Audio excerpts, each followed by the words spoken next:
Hello students, in last video I explained you meaning of insurance and some principles of insurance. Today topic is I am discussing some another principles about the आपका insurance. तो then next आपका principles is principle of indemnity. Student, according to this principle, insurance is not a contract of making profit. Listen clearly students कि जो insurance है, insurance का principles ये कहता है कि इंश्योरेंस इज़ नॉट ए आपका प्रॉफिट मेकिंग प्रोसेस या element. The purpose of insurance is to bring back, जो पर्पज़ है इंश्योरेंस का कि is to bring back the insured in the same financial position, के इंश्योर्ड पीपल को उसकी same financial position में ब्रिंग बैक यानी कि वापस लाना as he was before the loss, कि जिस पोजीशन में वो लॉस से पहले था. मीन्स कि इंश्योरेंस जो है वो एक प्रॉफिट मेकिंग कॉन्ट्रैक्ट नहीं है, बट इंश्योरेंस का जो पर्पज़ है, जो एम है, वो इंश्योर्ड पीपल को उसी सेम फाइनेंशियल पोजीशन में वापस लाना है जिसमें वो लॉस से यानी कि अपनी क्षति से पहले था. For example, a person insured his factory for 2 lakh against fire. Suppose किसी व्यक्ति ने, किसी बिजनेसमैन ने अपनी फैक्ट्री को इंश्योर्ड कराया अगेंस्ट फायर, कोई पॉलिसी ली 2 लाख रुपीज़ का. Due to fire he suffered a loss of 1 lakh, और वो फायर के कारण 1 लाख का लॉस सफ़र उसको हुआ, यानी कि उसने सफ़र किया, लॉस हुआ. Then the insurance company will compensate him only 1 lakh rupees. तो इस कंडीशन में जो कंपनसेशन मिलेगा उसको ओनली 1 लाख तक का, क्योंकि उसको लॉस ही 1 लाख रुपीज़ का हुआ है. It's clear. While the factory owners take the policy of 2 lakhs, जबकि पॉलिसी तो 2 lakhs की थी, बट लॉस ओनली 1 लाख का हुआ, तो उसको 1 लाख रुपीज़ ही कंपनसेशन मिलेगा, and not the policy amount that is 2 lakh rupees. Because the purpose of insurance is to compensate for loss and not for earning profit. क्योंकि जो एम है इंश्योरेंस का, that is only कि provide the compensation only for the loss, not making the profit. The principle of indemnity is not applicable on life insurance policy. जो principle है हमारा indemnity, ये life insurance policy पे applicable नहीं होता, यानी कि वहाँ पर लागू नहीं होता. Because one can not estimate the loss due to the death of a person, कि कोई भी व्यक्ति, ठीक है, किसी एक व्यक्ति की डेथ की कीमत को नहीं आंक सकता, उस लॉस को नहीं आंक सकता, यानी कि एस्टिमेट नहीं कर सकता. It's clear. Next is principles of contribution. The principle of contribution is corollary of the principle of indemnity, कि indemnity के ही जैसा है. अकॉर्डिंग टू दिस प्रिंसिपल कि if a person has taken more than one insurance policy, अगर किसी व्यक्ति ने एक से ज़्यादा इंश्योरेंस पॉलिसी को टेकन किया है,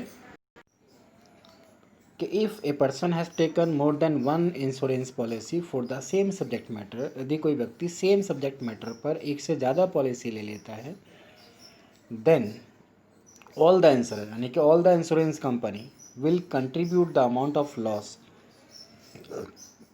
लॉस के लिए कंट्रीब्यूट करेंगे and compensate him for the actual amount of loss. और ऑल द आपका इंश्योर जो है वो एक्चुअल लॉस को कंपनसेट कर पाएंगे. Separately he can not claim total loss from each insurer. जो इंश्योर्ड पीपल है वो किसी भी इंश्योरर पर सेपरेटली टोटल लॉस के लिए क्लेमिंग नहीं कर सकता. The insurer contributes to the total loss in proportion to the amount assured by each, यानी कि जो इंश्योरर हैं वो कंट्रीब्यूट करेंगे टोटल लॉस को इन प्रपोर्शन, किस रेशियो में, to the amount assured by each, जितने की पॉलिसी ईच इंश्योरर ने दिया है इंश्योर्ड को. यहाँ समझ लें एग्जांपल से कि for example a person get his house insured against fire for ₹1 lakh. मान लो किसी व्यक्ति ने अपने घर को फायर इंश्योरेंस पॉलिसी लिया अपने घर की, कितने की, 1 लाख रुपीज़ की, विद इंश्योरर ए, यानी कि ए से 1 लाख रुपए का फायर इंश्योरेंस पॉलिसी लिया, यानी कि एक कंपनी से, एंड फॉर 50,000 से विद इंश्योरर बी, यानी कि दूसरी कंपनी से 50,000 का इंश्योरेंस ले लिया। ए लॉस ऑफ ₹75 अकर्ड, यानी कि जो फायर से लॉस हुआ टोटल वो सिर्फ 75 रुपीज़ का हुआ, 75,000 रुपीज़ का हुआ। Then A is liable to pay ₹50,000 and B is liable to pay 25,000 rupees. In this way, the insurer paid total amount is 75,000 rupees. How A is payable 50,000 rupees? So here calculate here. This is the formula to calculate the आपका amount. कि sum assured with a particular insurer into actual loss upon total sum assured. तो with the help of this compensation from a, यानी कि ए से कितना compensation मिला assured people को, ए से 1 लाख की पॉलिसी कराई तो 1 लाख टोटल आपका सम एश्योर्ड 1 लाख हो गया। ठीक है, इसके बाद टोटल सम एश्योर्ड कितना था, 1 लाख का एक पार्टी से, 50,000 का सेकंड पार्टी से, तो कुल मिला के 1,50,000 हुआ, मल्टीप्लाई बाय एक्चुअल लॉस कितना हुआ, 75,000 का। तो when we calculate it will comes ₹50,000. In this way, insurer A will pay the compensate ₹50,000. It's clear?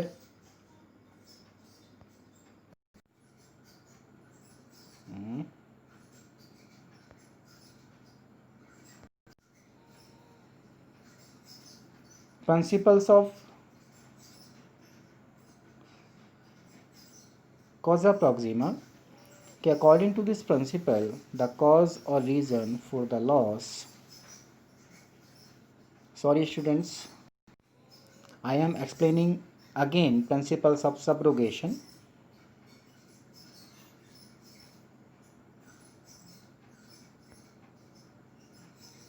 कि according to this principle after paying the compensation, ये प्रिंसिपल ये कहता है कि after paying the compensation the insurer steps into the shoes of insured, means कि उसके जो पैर हैं वो इंश्योर्ड यानी कि शूज़ यानी कि जूते में हो जाते हैं, या स्टेप जो है उसका उसमें हो जाता है। कि इन अदर वर्ड्स कि when the insured is compensated, जब इंश्योर्ड को कंपनसेटेड कर दिया जाता है फॉर द लॉस के लिए और डैमेज टू द प्रॉपर्टी के लिए, बाय हर और हिम यानी कि उसके द्वारा, the right of ownership of such property passes on to the insurer, तब उस डैमेज प्रॉपर्टी का जो ऑनरशिप है वो ट्रांसफ़र हो जाता है टू द आपका इंश्योरेंस कंपनी को। This is also a corollary to principle of indemnity, ये इसके ही यहाँ पर लागू होता है जो इंडेमनिटी प्रिंसिपल मैंने भी समझाया। Because once the compensation is given, अगर आपको एक बार कंपनसेशन दे दिया है इंश्योरेंस कंपनी, तो later on if insured realises some money, अगर इंश्योर्ड पीपल कुछ पैसा कलेक्ट करता है by sale of damage property या डैमेज गुड्स, जो डैमेज गुड्स हुआ है जिसका आपने इंश्योरेंस कराया था उसको सेल करके आप कुछ पैसा कलेक्ट कर लेते हैं, कुछ मनी कलेक्ट कर लेते हैं, ठीक है, डेट विल प्रॉफिट, जो इंश्योर्ड के लिए प्रॉफिट होगा। बट इंडेमनिटी प्रिंसिपल ये कहता है कि this is not, insurance is not a contract of for making the profit. So insurance is not a contract of making profit. It's clear. For example कि if a person has taken fire insurance policy for his factory, यदि कोई व्यक्ति अपनी factory का fire insurance policy ले लेता है, due to fire he suffered a loss of ₹1 lakh, और वो फायर के द्वारा 1 लाख रुपीज़ का लॉस उसको होता है, and he get the compensation for the same, और उसको 1 लाख रुपीज़ का कंपनसेशन इंश्योरेंस कंपनी से मिल जाता है। तो लेटर ऑन बाद में half month goods were sold for ₹10,000, जो डैमेज गुड्स है, जो आग से जला हुआ है और जला हुआ है, उसने वो सेल कर दिया और उससे 10,000 रुपीज़ को मिल गए, तो that 10,000 rupees will be kept by insurance company, यानी कि 10,000 रुपीज़ जो इंश्योरेंस कंपनी रखेगी। क्यों? क्योंकि उसने पूरा लॉस की भरपाई कर दी इंश्योरेंस कंपनी ने। It's clear. Next is principles of कॉजा Proxima. बच्चों इस प्रिंसिपल्स के अकॉर्डिंग ये यहाँ ये कहना चाहता है कि आपका जो लॉस का रीज़न है it will be match with आपका पॉलिसी मैटर, यानी कि जिस मैटर के लिए आपने पॉलिसी को लिया है अगर लॉस उसी रीज़न से होती है then the compensation will provide by the insurance company. ठीक है, यदि loss of reason loss of cause आपका अलग है, डिफरेंट है, then in this case the company is not give any compensation. For example, कि if a person has taken marine insurance policy, यदि कोई व्यक्ति एक व्यक्ति ने समुद्री बीमा लिया, किसके लिए लिया? For sending the wheat bags, वो अपने गेहूं के बोरों को भेजना चाहता है। एंड ऑन द वे, रास्ते में क्या हुआ कि इफ़ ए रेट स्पॉइल्ड, यदि रास्ते में उस व्हीट को रेट यानी कि चूहे स्पॉइल्ड कर देते हैं then no compensation will be given. इस कंडीशन में कोई भी कंपनसेशन इंश्योर्ड को नहीं मिलेगी, क्योंकि here the reason of loss is differ from the आपका सब्जेक्ट या पॉलिसी मैटर। पॉलिसी में आपने मैरिन पॉलिसी ली है, यानी कि आपका जो व्हीट खराब हुआ वो समुद्री इवेंट से नहीं हुआ, रेट के स्पॉइल्ड करने से हुआ है, तो इस कंडीशन में आपको कोई कंपनसेशन नहीं मिलेगा। ऑन द अदर हैंड कि if the rat makes a hole, this is the second example. Again वो रेट शिप में कोई होल कर देता है और उस होल के थ्रू जो वाटर है वो शिप में भर जाता है और उस वाटर से आपका व्हीट बैग्स स्पॉइल्ड हो जाते हैं, तो in this case the insurance company will pay the compensation because your wheat is spoiled by the आपका वाटर ऑफ सी या sea water. It's clear. Next is principles of mitigation of loss. This is the last principle of insurance students. According to this principle, the insured must take care of his property. ये principle ये कहता है कि insured को अपनी property की take care करनी है। जो सब्जेक्ट मैटर ऑफ इंश्योरेंस यानी कि जिस चीज़ की पॉलिसी ली है उस सब्जेक्ट मैटर को टेक केयर करना है बाय द इंश्योर्ड पीपल के through in the same way, उसी तरीके से, ठीक है, as he would take care without taking the insurance, कि जिस तरह से वो बिना इंश्योरेंस पॉलिसी लिए उस सब्जेक्ट मैटर को, उस प्रॉपर्टी को, उस एसेट को टेक केयर कर रहा था। The insured should not become careless, यानी कि जो इंश्योर्ड है वो केयरलेस नहीं होगा ऑफ हिज प्रॉपर्टी, अपनी प्रॉपर्टी के प्रति, आफ्टर टेकिंग इंश्योरेंस पॉलिसी, कि पॉलिसी लेने के बाद वो लेजी नहीं होगा, केयरलेस नहीं होगा। It is the duty of the insured, ये इंश्योर्ड की ड्यूटी बनती है to make a reasonable efforts, कि उसको जितने भी रीजनेबल एफर्ट्स हैं वो उसको करने हैं, and take all the available precautions, और सारे ही प्रिकॉशंस उसको लेने हैं, to save the insured property, अपनी इंश्योर्ड प्रॉपर्टी को सेव करने के लिए। फॉर एग्जाम्पल कि if a person has taken fire insurance policy, यदि कोई पर्सन्स फायर इंश्योरेंस पॉलिसी को लेता है फॉर हिज हाउस, अपने घर की फायर इंश्योरेंस पॉलिसी कराता है, and when fire breaks out he should take all the measures, यानी कि जब घर में आग लगती है तो उसको यानी कि इंश्योर्ड को सारे मेजर्स, सारे स्टेप्स लेने हैं to stop the fire and minimise the loss को मिनिमाइज करने के लिए, rather than watching the fire, यानी कि आग को सिर्फ देखना ही नहीं है, उसको बुझाने के सारे प्रयत्न करने हैं, because he will get compensation from insurance company, क्योंकि उसको इंश्योरेंस कंपनी से कंपनसेशन गेटिंग करना है। It's clear.